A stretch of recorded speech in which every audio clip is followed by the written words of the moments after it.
तो आइए अब हम समझते हैं क्वेश्चन नंबर 41 को। यहाँ पर क्वेश्चन बोला ना कि एक ठोस खिलौना ऐसा है, हमारे पास एक ठोस खिलौना है, ये ऐसा है जैसा एक अर्धगोले पर एक लंबवृत्तीय शंकु रखा हो। यानी कि अर्धगोला पर एक लंबवृत्तीय शंकु रखा गया है, ऐसे करके हमारा ये खिलौना है। शंकु की ऊंचाई 2 सेंटीमीटर है। शंकु की जो ऊंचाई है वो कितना है, 2 सेंटीमीटर का है। और आधार का व्यास 4 सेंटीमीटर, आधार का व्यास कितना है, 4 सेंटीमीटर का है। ठीक है, हम लोग त्रिज्या निकालेंगे, 2 सेंटीमीटर आ जाएगा इसका। खिलौने का आयतन ज्ञात करें, ठीक है ना। यानी खिलौने का हमको क्या करना है, इसका आयतन निकालना है। बहुत ही आसान है ये, ठीक है कि खिलौने का आयतन हम लोग इसको फाइंड कर सकते हैं, बहुत आसान से ये बन जाएगा बिल्कुल। ठीक है, अब देखिएगा यहां बोला यदि एक लंबवृत्तीय बेलन इस खिलौने को परिमित करे, यानी कि यहां पर हमारे पास एक बेलन है, इसको अच्छा से अपने अंदर रख लेगा ये। ठीक है, तो बिल्कुल ये पॉइंट ऊपर वाले पॉइंट को टच करेगा, नीचे वाला पॉइंट नीचे वाले पॉइंट को टच करेगा। ठीक है, फिर से मैं बता दे रहा हूं, ये वाला नीचे वाला जो पॉइंट है ना इसके खिलौने के, ये नीचे वाले पॉइंट को टच करेगा, और जो ऊपर वाला पॉइंट है ये ऊपर वाले पॉइंट को टच कर लेगा। ठीक है, और जो ये वृत्ताकार रूप है, तो बेलन के वृत्ताकार रूप में जाकर के बिल्कुल अच्छे से कवर कर लेगा। ठीक है, अब देखिएगा यदि एक लंबवृत्तीय बेलन इस खिलौने को परिमित करे, यहां तक समझ गए आप, तो बेलन और खिलौने के आयतनों का अंतर निकालें। ठीक है, यानी कि इस बेलन का आयतन और इस खिलौने का आयतन का अंतर निकालना है, जबकि पाई इक्वल टू 3.14 दिया हुआ है। तो उम्मीद करते हैं ये क्वेश्चन आपको समझ में आ गया होगा। अब हम चलते हैं सॉल्यूशन की तरफ। ठीक है ना, देखिएगा ये जो जब ये जो खिलौना है इसमें आएगा तो कैसे दिखेगा, बिल्कुल ऐसा करके दिखेगा। ठीक है, अच्छा थोड़ा सा बात समझिएगा यहाँ पर। जैसे हम आपसे पूछेंगे कि जो अर्धगोले का व्यास कितना है, तो आप बोलेंगे कि 4 सेंटीमीटर है। इसका त्रिज्या कैसा होगा, तो त्रिज्या ऐसे भी लिख सकते हैं, त्रिज्या कितना होगा, 2 सेंटीमीटर का हो जाएगा। तो पूरा जो खिलौने का ऊंचाई है वो कितना होगा, 2 ऊपर से और 2 नीचे से, कितना हुआ, 4 हो गया। तो क्या हम इसको बोल सकते हैं कि जो बेलन का जो ऊंचाई आएगा वो कितना होगा, वो 4 सेंटीमीटर हो जाएगा। ठीक है, यहाँ तक समझ पा रहे होंगे आप। तो मैंने यहाँ पर इस बेलन का जो ऊंचाई है वो 4 सेंटीमीटर दे दिया हुआ है। इसका अगर हम लोग त्रिज्या देखें तो इसके त्रिज्या के यानी कि बेलन के त्रिज्या के बराबर होगा, क्योंकि इसको इसमें डाला जा रहा ना। तो जो इसका त्रिज्या है 2 सेंटीमीटर का, तो इसका भी त्रिज्या क्या होगा, 2 सेंटीमीटर का होगा। तो मैंने यहाँ पर जो त्रिज्या है इसका बेलन का, उसको मैंने ले लिया 2 सेंटीमीटर। कहीं से भी ले सकते हैं, चाहे तो यहाँ से भी, चाहे तो यहाँ से भी, चाहे तो आप यहाँ से भी ले सकते हैं। तो त्रिज्या जो होगा वो क्या आ जाएगा, यानी कि 2 सेंटीमीटर का। ठीक है, तो चलिए हम लोग सबसे पहले इस खिलौने का आयतन निकालेंगे। खिलौने का आयतन कैसे निकल कर आएगा, यानी कि शंक्वाकार भाग का आयतन और अर्धगोलेकार भाग का आयतन। तो देखिए अर्धगोले का आयतन कितना होता है, 2/3 पाई आर क्यूब, प्लस जो शंकु के आकार का आयतन जो होता है वो क्या होता है, 1/3 पाई आर स्क्वायर एच। ठीक है, यहाँ पर h1 है तो यहाँ पर आप h1 रख लेंगे। ठीक है, अब बढ़ते हम लोग आगे। देखिएगा यहाँ पर इसमें नीचे 3 है, यहाँ भी 3 है, तो 1/3 हम लोग कॉमन कर लेंगे, पाई पाई दोनों में से कॉमन हो जाएगा। इसमें आर स्क्वायर है, इसमें आर स्क्वायर है, तो आर स्क्वायर कॉमन हो जाएगा। अंदर क्या बचेगा, 2 बचेगा यहाँ पर, और आर बचेगा। ठीक है, क्योंकि यहाँ पर आर स्क्वायर निकल चुका है यहाँ पर, तो 2 आर बचेगा, प्लस यहाँ पर 1/3 बाहर निकल चुका, पाई भी बाहर निकल चुका, आर स्क्वायर भी बाहर निकल चुका, तो h1 बचा। ठीक है, अब देखिए अब फिर यहाँ पर 1/3 की जगह पर 1/3 रख लेंगे, पाई का वैल्यू बोला हुआ 3.14 रखने को 3.14 रख लेंगे, आर स्क्वायर बोला हुआ है यहाँ पर, तो जो आर का हमारे पास मान है वो कितना आया हुआ है, 2 आया हुआ है, तो 2 का स्क्वायर कर लेंगे। यहाँ पर ब्रैकेट में 2r है, तो 2r यानी कि 2 × 2 हो जाएगा, प्लस h1 की जगह पे कितना है, देखिए ऊंचाई जो है ना हमारे पास जो शंकु का है वो h1 है, हमारे पास 2 आ जाएगा। ठीक है, इसको और भी सॉल्व करते हैं। 1/3 पाई का मान यहाँ पर रख चुके हैं 3.14, यहाँ पर रख देंगे, गुड़े 2 दूनी का 4, 2 दूनी का 4, यहाँ पर प्लस 2 हो जाएगा। इस दोनों को जोड़ देंगे, 6 आ जाएगा, यहाँ पर 4 आ जाएगा, यहाँ पर 3.14 आ जाएगा, यहाँ पर गुड़ा 1/3 आ जाएगा। इसको गुड़ा करते हैं तो 3.14 में 4 में गुड़ा करेंगे, फिर 6 में गुड़ा करेंगे, 75.36 आ जाएगा, बटे में 3 है यहाँ पर है तो 3 हो जाएगा। इसको पॉइंट में डालते हैं तो कितना आ जाएगा हमारे पास, 25.12 सेंटीमीटर क्यूब, यानी कि जो इस खिलौने का आयतन आएगा वो हमारे पास आ जाएगा 25.12 सेंटीमीटर क्यूब। ठीक है, अब देखिए हम लोग अब क्या करेंगे, इस बेलन का आयतन निकालेंगे। हमारे पास इस खिलौने का आयतन आ चुका है, तो इसका आयतन निकाल करके इसके आयतन में घटा लेंगे हम लोग, तो हमारा जो अंतर है वो निकल कर आ जाएगा। ठीक है, तो देखिए बेलन का आयतन निकालते हैं पहले, तो पाई आर स्क्वायर एच होता है, तो एच इसको हम लोग h2 बोल देते हैं। ठीक है, यहाँ पर मैंने लिखा भी हुआ है, यहाँ पर h2, तो यहाँ पर h2 हो जाएगा। तो पाई आर स्क्वायर और H2 हो जाएगा। ठीक है, अब देखिए पाई का मान 3.14 देख दिए हम, आर का वैल्यू कितना हो जाएगा 2 का स्क्वायर हो जाएगा। ठीक है, और H2 का मान कितना होगा, H2 का मान हमारे पास 4 है तो यहाँ पर 4 रख लेंगे, 3.14 गुणे 2 दूनी का 4 और गुणे 4 हो जाएगा। इसको तीनों को गुणा कर लेंगे हम लोग तो कितना आ जाएगा 50.24 सेंटीमीटर क्यूब। अब देखिए दोनों के आयतनों का अंतर यानी कि बेलन का आयतन और जो हमारे पास यहाँ पर है खिलौना का आयतन, दोनों का आयतन का अंतर निकाल देंगे तो यहाँ पर कितना आएगा 50.24 और यहाँ पर माइनस क्या हो जाएगा 25.12 हो जाएगा। इसको घटा लेंगे तो हमारे पास आ जाएगा 25.12 सेंटीमीटर क्यूब। तो उम्मीद करते हैं ये क्वेश्चन आपको समझ में अच्छा से आ गया होगा। ठीक है, तो आइए अब हम स्टार्ट करते हैं क्वेश्चन नंबर 42 का फर्स्ट।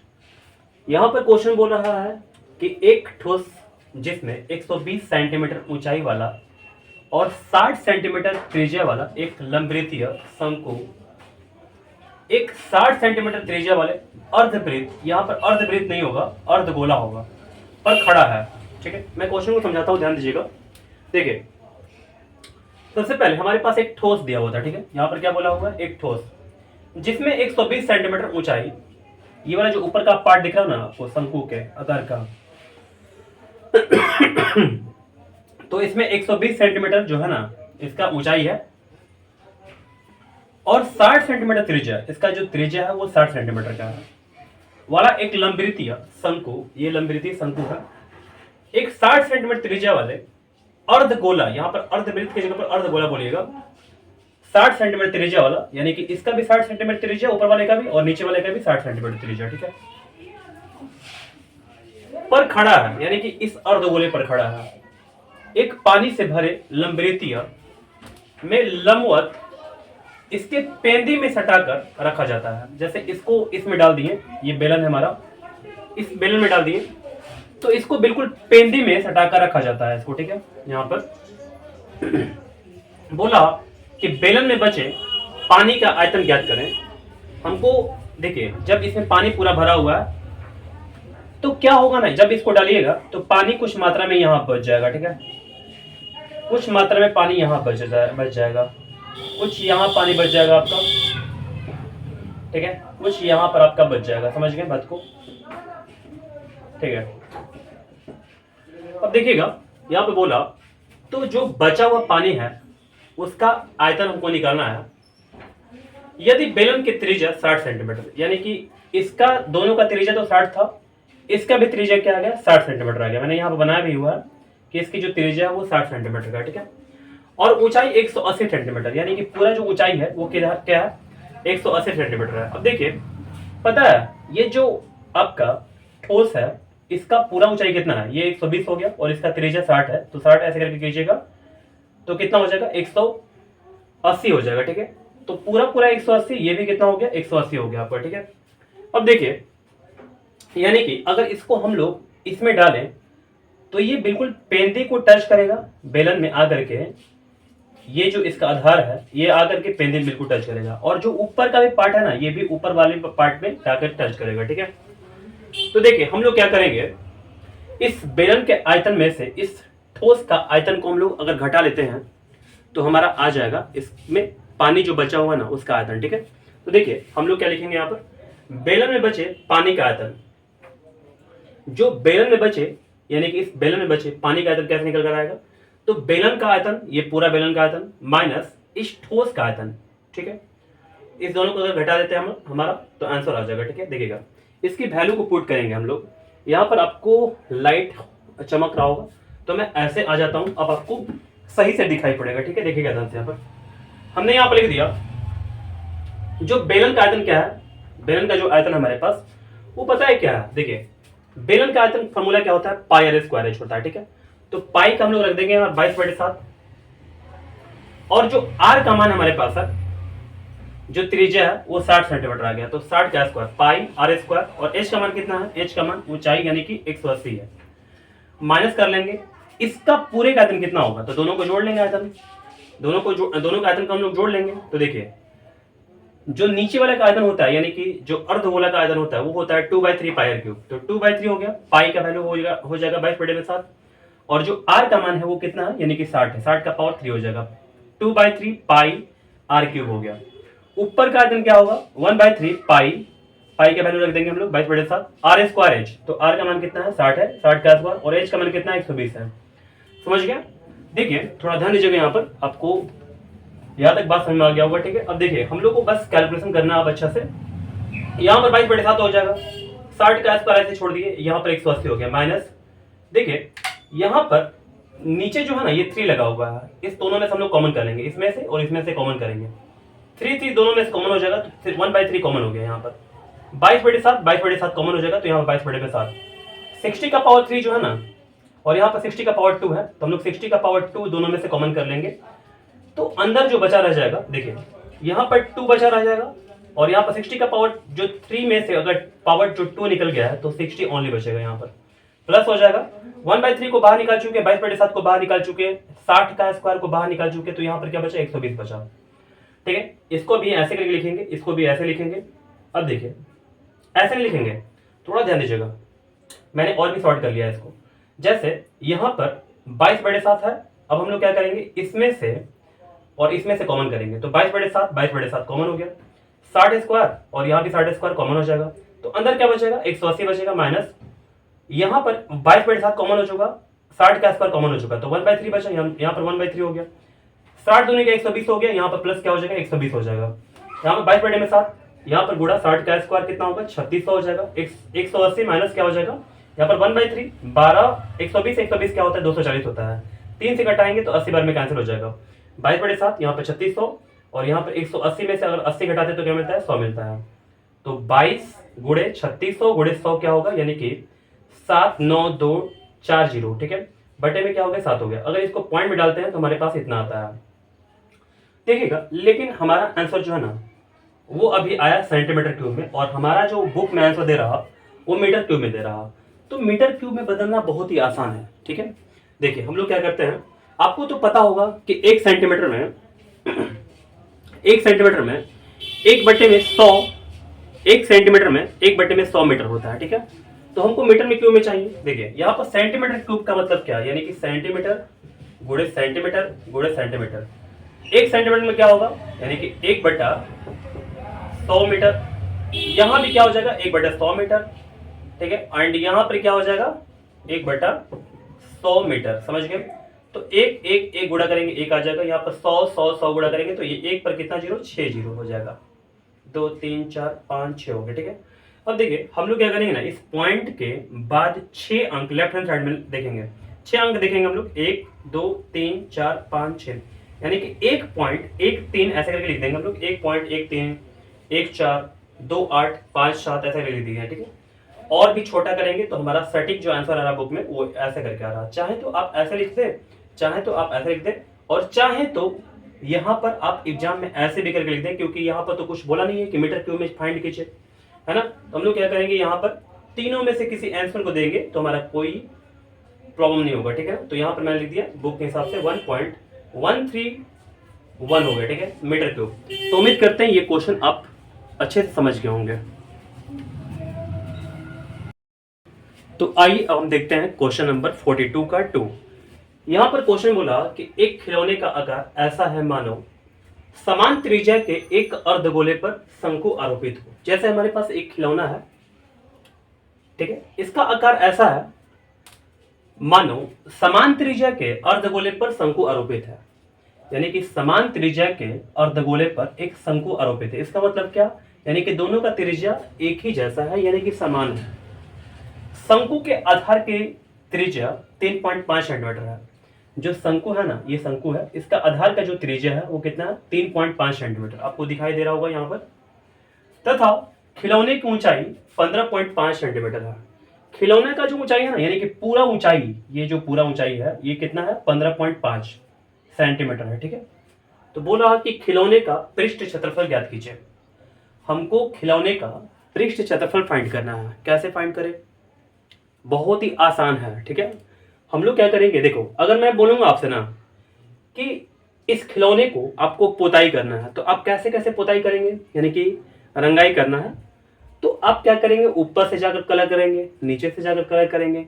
आप इसमें अंदर तो नहीं ना करेंगे ना, तो जो जो आपको पार्ट दिखेगा जो कि आप कलर कर सकते हैं, उसी का क्षेत्रफल फाइंड करना है। ठीक है, तो चलिए हमको खिलौने का पृष्ठ क्षेत्रफल फाइंड करना है। तो मैं क्या करूंगा, ऊपर वाले का वक्र पृष्ठ का क्षेत्रफल यानी कि शंकु के आकार का जो हमारे पास खिलौना है, तो शंकु के आकार का ऊपर जो दिख रहा खिलौना का भाग उसका क्षेत्रफल और नीचे जो अर्धगोले आकार का दिख रहा उसका क्षेत्रफल, दोनों का क्षेत्रफल निकाल करके हम लोग जोड़ देंगे। तो आप बताइए जो अर्धगोले का क्षेत्रफल होता है वो क्या होता है, 2 पाई आर स्क्वायर होता है। ठीक है, अर्धगोले का वक्र पृष्ठ का क्षेत्रफल क्या होता है, 2 पाई आर स्क्वायर, और ऊपर से शंकु के आकार का वक्र पृष्ठ का क्षेत्रफल क्या होगा, तो पाई आर एल होता है। ठीक है, देखिए अब आगे समझते हैं।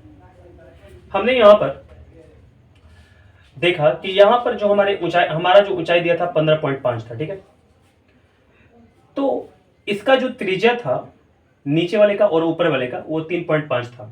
मैं बोल सकता हूं कि ये भी एक प्रकार का त्रिज्या ही है ना, ऐसे करके, और ऊंचाई भी है इस अर्धगोले का। तो पूरा जो त्रिज्या है वो कितना है, 3.5, और पूरा जो ऊंचाई है वो कितना है, 15.5। तो आप बता सकते हैं क्या कि यहां से लेकर के यहां तक जो शंकु का ऊंचाई हो वो क्या होगा। अब थोड़ा सा दिमाग लगाइए और मुझे थोड़ा बता दीजिए कि कैसे हो पाएगा।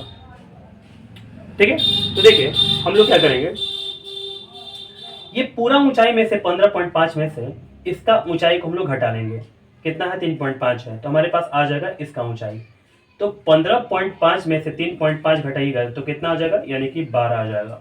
तो हमने लिख दिया यहाँ पर 12, यानी कि इसका जो ऊंचाई है, जो शंकु का जो ऊंचाई आएगा वो कितना आ जाएगा, 12 सेंटीमीटर आ जाएगा। ठीक है, तो चलिए अब हम क्या करते हैं, अब हम लोग वैल्यू को पुट करते हैं। ठीक है, फटाफट देखिए, सबसे पहले हम लोग कॉमन कर लेंगे, पाई पाई कॉमन हो जाएगा, आर दोनों में है तो दोनों में कॉमन हो जाएगा।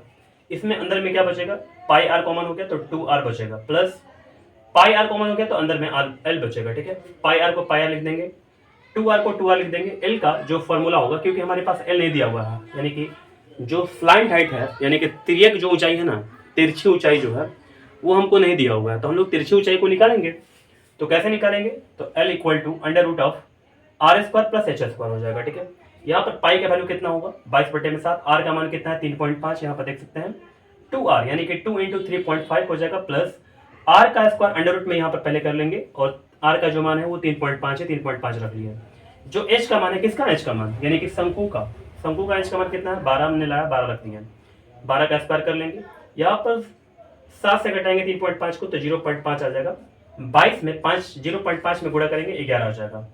दोनों में यहाँ पर क्या करेंगे, गुणा करेंगे तो 3.5 गुणे 2 कितना होगा, 7 होगा, प्लस अंडर रूट में 3.5 का स्क्वायर 12.25 आ जाएगा। अब करके देखिएगा, प्लस 12 का स्क्वायर क्या होता है, 144 होता है, यहाँ पर 11 हो जाएगा, 7 हो जाएगा, प्लस इसका दोनों को हम लोग जोड़ देंगे तो 156.25 आ जाएगा, अंडर रूट में कर देंगे। ठीक है, तो 11 यहाँ पर 7 हो गया, प्लस 156.25 को अगर वर्गमूल निकालें तो 12.5 आता है। ठीक है, यहाँ पर 11, इस दोनों को जोड़ लेंगे 19.5, और यहाँ पर दोनों को गुणा करने के बाद 214.5 सेंटीमीटर स्क्वायर आ जाएगा। तो उम्मीद करते हैं ये क्वेश्चन आपको समझ में आ गया होगा। तो आइए अब देखते हैं हम लोग क्वेश्चन नंबर 42 का 3। यहाँ पर क्वेश्चन बोला है कि एक लट्टू की आकृति ऐसी है जैसे एक शंकु के आधार पर एक अर्धगोला आरोपित है। देखिए, जैसे हमारे पास एक लट्टू बना हुआ है यहाँ पर, ठीक है, और इस लट्टू में देखा जाए तो नीचे वाला जो पार्ट है ना, ये कैसा है, यानी कि शंकुआकार है, और ऊपर का कैसा भाग, ऊपर का गोलाकार है। ठीक है, अर्धगोलाकार है। तो बोला यहाँ पर कि जैसे कि शंकु के आधार पर, ये शंकु के आधार पर एक अर्धगोला आरोपित है। एक अर्धगोला क्या है, आरोपित है। यदि लट्टू की ऊंचाई 5 सेंटीमीटर, यानी कि पूरी जो लट्टू है इसकी जो ऊंचाई है वो 5 सेंटीमीटर की है, और आधार का व्यास 3.5 सेंटीमीटर है। ठीक है, जो इसका आधार का व्यास है ना, ये वाला, ये 5 सेंटीमीटर आपका, तो मैंने यहाँ पर 3.5 सेंटीमीटर है, सॉरी 3.5 सेंटीमीटर है व्यास हमारा, तो हमने लिख दिया यहाँ पर।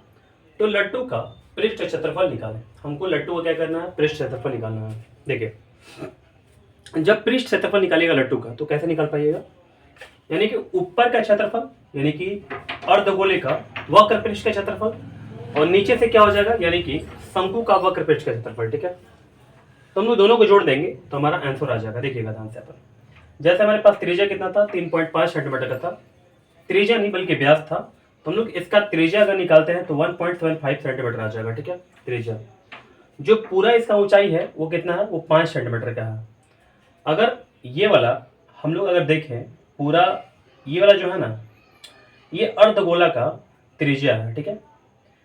तो ये जो त्रिज्या हमने निकाला अभी 1.75 सेंटीमीटर, तो एक तरफ से क्या है ना, ये अर्धगोले का ऊंचाई भी है, तो पूरा ऊंचाई हमारे पास 5 है और अर्धगोले का जो ऊंचाई है कितना है, तो 1.75 सेंटीमीटर है। तो हम लोग अगर शंकु का ऊंचाई निकाले तो क्या करेंगे, 5 में से घटा लेंगे 1.75 को, तो हमारा आ जाएगा, ठीक है। तो अगर हम लोग घटा कर लाएं तो हमारे आंसर आएगा जो वो 3.25 सेंटीमीटर आ जाएगा, ठीक है। अब देखिए हमारे पास सब कुछ आ चुका है, अब हम चलते हैं आगे, इसको बनाते हैं। देखिए लट्टू का पृष्ठ क्षेत्रफल बराबर क्या हो जाएगा, तो अर्धगोले का वक्र पृष्ठ का क्षेत्रफल और प्लस क्या हो जाएगा, यानी कि शंकु का वक्र पृष्ठ का क्षेत्रफल। तो जो अर्धगोले का वक्र पृष्ठ का क्षेत्रफल क्या होता है, 2πr², और जो शंकु का वक्र पृष्ठ का क्षेत्रफल क्या होता है, πr होता है, ठीक है। हम लोग इसमें दोनों में से कॉमन कर लेंगे, पाई को, आर को भी कॉमन कर लेंगे, यहाँ पर 2r बचेगा प्लस पाई आर को अगर कॉमन करते हैं तो हमारे पास l बचेगा, ठीक है। पाई आर हो गया, यहाँ पर 2r हो गया, प्लस l का जो वैल्यू है वो अंडर रूट में r² प्लस h² हो जाएगा, ठीक है। पाई का मान रख देंगे 22/7, आर का जो मान है हमारे पास 1.75 आया हुआ है, देख सकते हैं आप यहाँ पर 1.75 आया हुआ है सेंटीमीटर, ठीक है। त्रिज्या का जो मान है यहाँ पर 2 × 1.75 हो जाएगा, क्योंकि आर का जो मान है अभी मैंने बताया यहाँ पर 1.75 होगा, प्लस अंडर रूट में आर का स्क्वायर यानी कि 1.75 का स्क्वायर, और एच जो है हमारे पास, एच जो है यानी कि ऊंचाई जो है वो 3.25 आ चुका है, इसका स्क्वायर कर लेंगे, ठीक है। 22/7 हो जाएगा गुणा 1.75 हो जाएगा गुणा, यहाँ पर ब्रैकेट में दोनों में गुणा करेंगे 3.5 आ जाएगा, यानी कि 2 × 1.75 में अगर गुणा करते हैं तो 3.5 आता है, प्लस अंडर रूट में 1.75 का स्क्वायर करेंगे तो 3.0625 आ जाएगा, प्लस इसका स्क्वायर कर लेंगे तो हमारे पास 10.5625 आ जाएगा। और भी अच्छे सॉल्व करते हैं, 22/7 हो गया, यहाँ पर 1.75 हो गया, 3.5 हो गया, प्लस इस दोनों को जोड़ लेंगे हमारे पास 13.6250 आ जाएगा। 22/7 हो गया, यहाँ पर गुणा 1.75 हो गया, यहाँ पर ब्रैकेट में हो जाएगा 3.5, और हम लोग यहाँ पर प्लस कर देंगे, इसको अगर अंडर रूट में निकालते हैं बाहर तो यहाँ पर 3.7 आ जाएगा। यहाँ पर 22/7 गुणा 1.75 हो गया, इस दोनों को जोड़ लेंगे 7.2 आ जाएगा। तीनों गुणा करते हैं हमारे पास क्या आ जाएगा, यानी कि 22 गुणे 1.75 गुणे 7.2, तो 277.2 आ जाएगा, और बटे में क्या आ जाएगा, 7 आ जाएगा। इस दोनों को भाग लगाते हैं तो कितना आ जाएगा, 39.6 सेंटीमीटर स्क्वायर। तो उम्मीद करते हैं ये क्वेश्चन आप अच्छे से समझ गए होंगे।